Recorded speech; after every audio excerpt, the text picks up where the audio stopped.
नमस्कार, मैं आस्था पांडे और आप देख रहे हैं सी न्यूज भारत और रुक करेंगे यूपी बुलेटिन की ओर। यूपी बुलेटिन में बात होगी अंबेडकर नगर की, जहां अकबरपुर जलालपुर मार्ग पर रविवार देर रात हुए भीषण सड़क हादसे में 8 लोगों की दर्दनाक मौत हो गई, जबकि कई अन्य गंभीर रूप से घायल हो गए। साथ ही बात होगी मिर्जापुर की, जहां सनबीम स्कूल नारायणपुर में नए रोबोटिक और एआई लैब का भव्य उद्घाटन एवं प्रोत्साहन वार्षिक पुरस्कार वितरण समारोह का आयोजन किया गया है। ऐसी तमाम खबरों पर विस्तार से करेंगे चर्चा।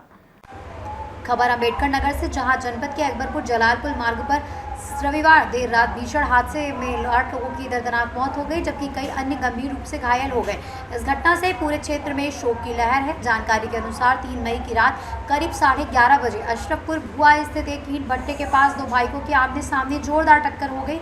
हादसे में दोनों बाइक सवार गंभीर रूप से घायल हो गए। वहीं स्थानीय लोग तुरंत मौके पर पहुंचे और घायलों को सड़क किनारे हटाया। इसी दौरान जलालपुर की ओर से तेज रफ्तार में आ रही एक स्विफ्ट डिजायर कार अनियंत्रित होकर मौके पर मौजूद लोगों और घायलों से टकरा गई। घटना की सूचना मिलते ही जलालपुर थाना पुलिस और क्षेत्राधिकारी मौके पर पहुंचे। इस हादसे के बाद स्थानीय लोगों ने सड़क पर तेज रफ्तार वाहनों पर रोक लगाने और सुरक्षा व्यवस्था मजबूत करने की मांग भी की है।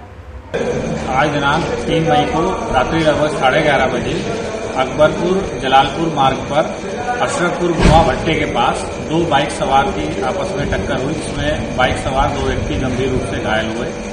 घायल व्यक्तियों की मदद के लिए आसपास से कुछ लोग पहुंचकर उन्हें उपचार हेतु अस्पताल भेजने का प्रयास कर रहे थे। इसी दौरान जलालपुर की ओर से आ रही एक स्विफ्ट डिजायर गाड़ी के द्वारा अनियंत्रित होकर वहां खड़े लोगों को टक्कर मारकर गंभीर रूप से घायल कर दिया गया, जिसमें 6 अन्य लोग भी गंभीर रूप से घायल हुए।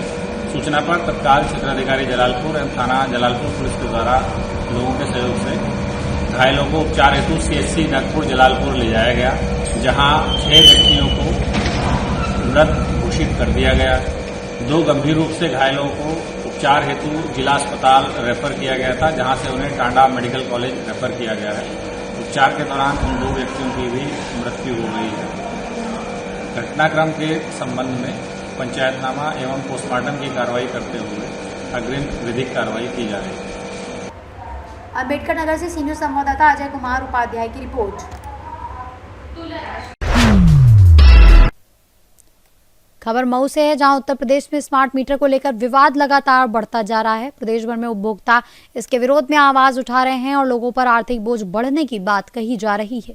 इसी बीच ऊर्जा मंत्री ए.के. शर्मा ने अप्रैल महीने में कहा था कि नए स्मार्ट मीटर वाले उपभोक्ताओं का कनेक्शन 45 दिनों तक नहीं काटा जाएगा, लेकिन समस्या पूरी खत्म नहीं हुई है। इस मुद्दे पर मऊ के मोहम्मदाबाद गोहना क्षेत्र से पूर्व बसपा प्रत्याशी धर्म सिंह गौतम ने कहा कि असली दिक्कत गलत रीडिंग की है, जिसे सही किए बिना उपभोक्ताओं को राहत नहीं मिल सकती। साथ ही उन्होंने ये भी कहा कि केवल बिजली न काटने से समस्या का समाधान नहीं होगा, क्योंकि बढ़े हुए बिल उपभोक्ताओं को फिर से चुकाने पड़ रहे हैं। इसलिए सरकार को इस मामले में गंभीरता से ध्यान देकर ठोस कदम निकालना चाहिए। तो स्मार्ट मीटर में क्या कहेंगे, लोगों में बड़ी दुविधा है।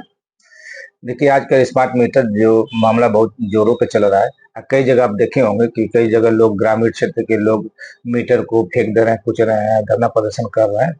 ये दयनीय स्थिति है सरकार की कि सरकार इसको अपने कंट्रोल में नहीं कर पा रही है। और अभी आप देखे होंगे, जल्दी सरकार का एक बयान आया था बीच में आप देखे होंगे कि कई बार लाइन कट गई थी, स्मार्ट मीटर वालों को बिल बकाया होने के कारण बहुत हाहाकार मच गया था। तो कुछ दिनों में सरकार का एक वक्तव्य आया कि नहीं, 1 किलोवाट को और 2 किलोवाट से ज्यादा लोगों को ये सुविधा दी जा रही है कि 1 किलोवाट को 30 दिन के अंदर बिजली नहीं कटेगी, माइनस में रहेगा तो नहीं कटेगी। 2 किलोवाट को भी है कि अगर आपका माइनस चला जा रहा है तो भी आपकी लाइट नहीं कटेगी। तो मैं सरकार से ये कहना चाह रहा हूँ कि मामला बिजली न कटने या कटने से नहीं मतलब होता भाई। तो आम बात है, बिजली काट दी गई, नहीं काट दी गई, बकाया था। लेकिन मेन मुद्दा जो है स्मार्ट मीटर का लोग आखिर में विरोध क्यों कर रहे हैं, ये जानने की जरूरत है। और सच्चाई है कि लोग जो स्मार्ट मीटर का विरोध कर रहे हैं, कहीं ना कहीं तकनीकी खामियां हैं, जिसके वजह से उपभोक्ताओं का बिल बहुत ज्यादा आ रहा है। इसके वजह से लोग परेशान हैं। कई लोग तो आप देखे होंगे कि लाइट काट देते हैं, लाइट रहती भी नहीं है, लेकिन फिर भी आपके मोबाइल में मैसेज आता रहता है कि एक दिन का 20 रुपया, 25 रुपया, 50 रुपया, किस तरह के मैसेज आ रहे हैं। कई आप वीडियो वायरल देखे होंगे, मैं भी यही देखा हूँ। क्योंकि मेरे के यहाँ भी स्मार्ट मीटर लगा है, मैं भी हर हफ्ते में रिचार्ज करता हूँ 1500 1000 रुपया, डेली 150 कट जाता है, जबकि चलना मात्र कुछ नहीं है। एक एसी चलती है बाकी और कुछ नहीं है, वो भी एसी चलती है तो ट्रिप डेली नहीं चलती, दिन में हम रहते ही नहीं है कि चले, रात में रहते हैं तो कम बेसी होती रहती है, लेकिन 1500 रुपया रिचार्ज हर हफ्ते में मुझे करना पड़ता है।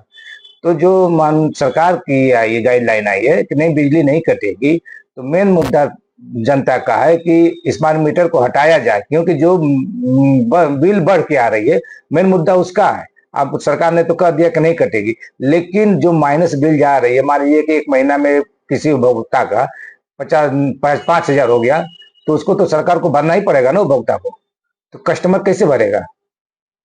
तो आप लाइन काटे ना काटे, लेकिन वो तो बिल भरेगा ही। अभी देखिए कि पुराने मीटर में या पुराने बकायेदारों में इतनी बिल आ जाती है। पहले एक योजना चलती थी घर घर बिजली की, अब मीटर लगा नहीं, कुछ लगा नहीं, आधार कार्ड पे कनेक्शन हो गया।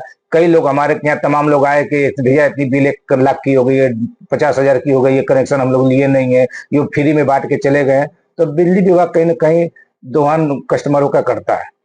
तो सरकार से चाहिए कि आप ये सुविधा मत दीजिए कि नहीं लाइट नहीं कटेगी, क्योंकि कस्टमर को उतनी तो बिल भुगता देना ही पड़ेगी, चेक मार के देना पड़ेगा, उसको देना पर सरकार ले लेगी।